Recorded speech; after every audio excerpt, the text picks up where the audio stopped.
Agnipankh dragon योद्धा की वापसी।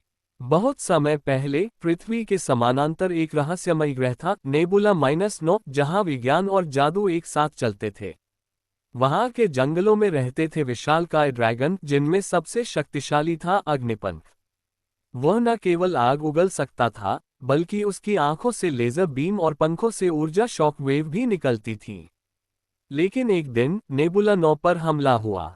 एक क्रूर वैज्ञानिक डॉक्टर ज़ार्क अपने रोबोटिक सेना के साथ आया और सारे ड्रैगन पकड़कर उन्हें प्रयोगशाला में कैद कर लिया। अग्निपंख को मारने की कोशिश की गई, लेकिन वह किसी तरह पृथ्वी पर गिर गया, बर्फीली हिमालय की घाटियों में। पृथ्वी वर्तमान समय। 15 साल के लड़के आरव को बचपन से ही सपने आते थे जिसमें वह एक विशाल ड्रैगन के साथ उड़ रहा होता। उसका दिमाग हमेशा तारों और मशीनों में खोया रहता था। वह भारत के एक साइंस स्कूल में पढ़ता था और हमेशा कुछ अनोखा बनाना चाहता था। एक दिन आरव अपनी छुट्टियों में लद्दाख गया। बर्फीली गुफाओं में घूमते हुए उसे एक बड़ा जमा हुआ बर्फ का ढांचा मिला, जिसमें कुछ चमक रहा था। उत्सुकता में उसने अपनी लैपटॉप से प्लाज्मा हीटर डिवाइस जोड़ी और बर्फ पिघलने लगा। और तभी अग्निपंख जाग गया। ड्रैगन की आंखें खुली और आरव डर के मारे पीछे हटा। लेकिन ड्रैगन कुछ नहीं बोला। उसके माथे पर एक नीली क्रिस्टल चमक रही थी, एक ट्रांसलेटर डिवाइस, जिससे अग्निपंख ने पहली बार बोला, तुमने मुझे बचाया, मैं तुम्हारा रक्षक बनूंगा। एक नई दोस्ती की शुरुआत। आरव और अग्निपंख की दोस्ती गहरी होती गई। आरव ने उसके लिए एक हाईटेक आर्मर बनाया, जिससे वह शहर में छुपकर उड़ सकता था। दोनों मिलकर रातों को आसमान में उड़ते और अजीब ऊर्जा संकेतों की खोज करते। लेकिन अब खतरा वापस आ गया था। डॉक्टर ज़ार्क को खबर मिल गई थी कि अग्निपंख पृथ्वी पर जिंदा है। उसने एक विशाल इंटरडायमेंशनल गेट खोल दिया और रोबोट ड्रोन से हमला शुरू किया।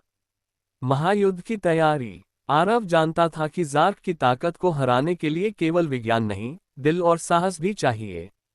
उसने भारत के पुराने शास्त्रों को पढ़ा, जहां गरुड़, नाग और अग्नि की शक्तियों की बात थी। उसने अग्निपंख की मदद से गुप्त ऊर्जा क्रिस्टल खोजे, जो पृथ्वी के अलग अलग तीर्थ स्थलों पर छिपे थे। 3 क्रिस्टल मिलने के बाद अग्निपंख और भी शक्तिशाली हो गया। उसके पंख अब न केवल उड़ सकते थे, बल्कि अंतरिक्ष में भी ऊर्जा तरंगे बना सकते थे। अंतिम युद्ध धरती बनाम नेबुला। डॉक्टर ज़ार्क ने एक विशालकाय साइबर ड्रैगन तैयार किया, कायोसौर, जो प्लाज्मा विस्फोट कर सकता था। उसने भारत के ऊपर मंडरा रहे उपग्रहों को हैक कर दिया और दुनिया को धमकाया, अगर अग्निपंख मेरे हवाले नहीं किया गया तो मैं धरती को राख बना दूंगा। आरव और अग्निपंख ने चुपचाप हिमालय की घाटियों से उड़ान भरी। उन्होंने खुद को ज़ार्क के जहाज तक पहुंचाया, जहां आसमान में एक महायुद्ध छिड़ गया। अग्निपंख की पूंछ से बिजली निकली, उसके जबड़े से आग और उसकी आंखों से लेजर। लेकिन कायोसौर भी कम न था। आरव ने अपने बनाए एआई चक्र से ड्रैगन की ऊर्जा को दोगुना कर दिया। और फिर अग्निपंख ने अपने सीने के अंदर छिपे अंतिम ऊर्जा बोल्ट से सीधा कायोसौर के दिल पर वार किया। ज़ार्क का जहाज फट गया और वह खुद अपने बनाए पिंजरे में कैद हो गया। अंत या शुरुआत। दुनिया ने अग्निपंख को देखा, लेकिन वह आसमान में उड़कर छुप गया। आरव को अंतर्राष्ट्रीय वैज्ञानिक संस्था ने सम्मानित किया, पर वह जानता था, ये सिर्फ एक शुरुआत है।